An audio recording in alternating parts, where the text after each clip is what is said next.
ఐపీఎల్లో భాగంగా 59వ మ్యాచ్ ఏక్నాథ్ స్టేడియంలో లక్నో వర్సెస్ బెంగళూరు మధ్య జరగబోతుంది.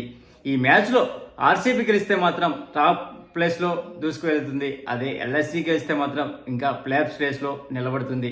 ఇక్కడ ఎల్ఎస్జీ ఓడిపోవాలని కోరుకుంటున్న టీంలు 4 ఉన్నాయి. అవి ఏంటంటే ముంబై ఇండియన్స్, అలాగే గుజరాత్ టైటాన్స్, అంతేకాకుండా ముఖ్యంగా మనం మాట్లాడుకుంటే Kolkata night riders, Punjab Kings 11. ఈ టీంలన్నీ ఓడిపోవాలని కోరుకుంటున్నాయి. గుజరాత్ టీం మాత్రం కొద్దిగా మినహాయించు.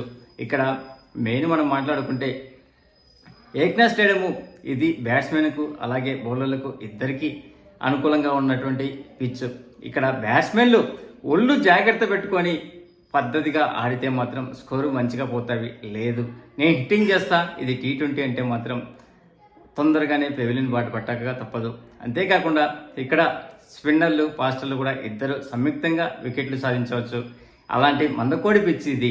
అలాంటి పిచ్లో మరి రేపు తలపడుతున్నవి ఈ 2 టీంలు. కాకపోతే ఇక్కడ మెయిన్ మనం మాట్లాడుకుంటే లక్నో బ్యాటింగ్ ఆర్డర్ స్టార్టింగ్లో ఉన్నంత ఫామ్లో అయితే ఇప్పుడు లేదు. ముఖ్యంగా అట మిచెల్ మార్ష్, అలాగే ఇక్కడ మెయిన్ మనం మాట్లాడుకుంటే తర్వాత వచ్చినటువంటి నికోలస్ పురన్, రిషబ్ పంత్, వీళ్ళు ముగ్గురు ఫామ్లో సరిగా లేరు. అంతేకాకుండా వీళ్లకు మెయిన్ ఫాస్ట్ బౌలింగ్లో, స్పిన్ బౌలింగ్లో కూడా ఆశించినంత స్థాయిలో అయితే ఏం లేదు. కాకపోతే అంటే కంపేరింగ్ టు ఆర్సీబీతో, ఆర్సీబీకి ఫాస్ట్ బౌలింగ్, స్పిన్ బౌలింగ్ బాగా స్ట్రాంగ్గా ఉంది. ఇక్కడ స్పిన్ బౌలింగ్ పర్వాలేదు అనిపిస్తున్నా కానీ లక్నో ఫాస్ట్ బౌలింగ్లో మాత్రం కొద్దిగా వీక్గా ఉంది ఆర్సీబీతో పోలిస్తే.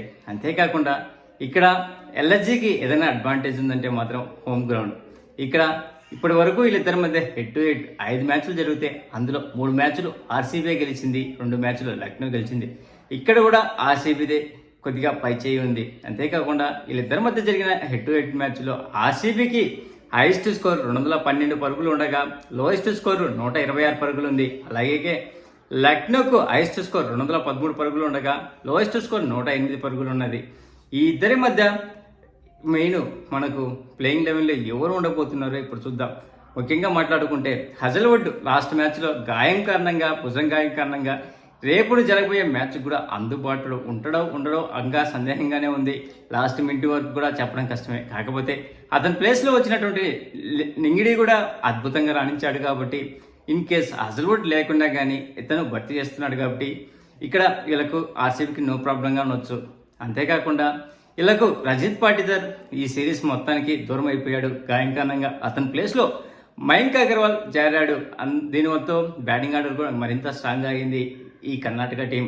అంతేకాకుండా మెయిన్ ఇక్కడ ప్లేయింగ్ లెవెన్ గురించి చూస్తే మాత్రం మొదటగా లక్నో టీం నుంచి చూస్తే మార్క్రామ్, అలాగే Nicholas Pooran, Rishabh Pant, Abdul Samad, Haris Badoni, David Miller, Akash Maharaj Singh, అలాగే దిగ్నేష్ రతి, ఆవేశ్ ఖాన్, అలాగే మయాంక్ యాదవ్, ప్రిన్స్ యాదవ్. ఇంకా ఇంపాక్ట్ ప్లేయర్గా చూస్తే మాత్రం మిచెల్ మార్ష్ లేదా రవి బిష్ణోయ్ ఉండొచ్చు.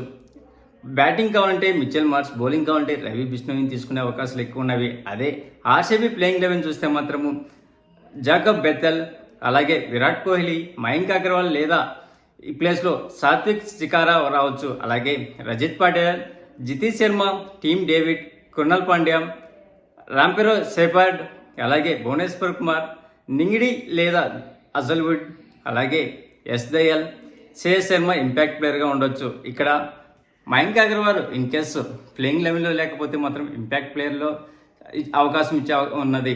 వీళ్ళిద్దరి మధ్య విన్నింగ్ పర్సెంటేజ్ చూస్తే మాత్రం ప్రజెంట్ ఫామ్ను బట్టి, ప్రజెంట్ ఇలా ఆట తీరుని బట్టి చూస్తే 60% ఆర్సీబీ గెలిచే అవకాశాలు ఉంటాయి, 40% మాత్రం ఎల్ఎస్జీ గెలిచే అవకాశాలు ఉన్నాయి. మరి మీ దృష్టిలో ఎవరు గెలుస్తారనిపిస్తుందో కామెంట్ చేయండి ఫ్రెండ్స్.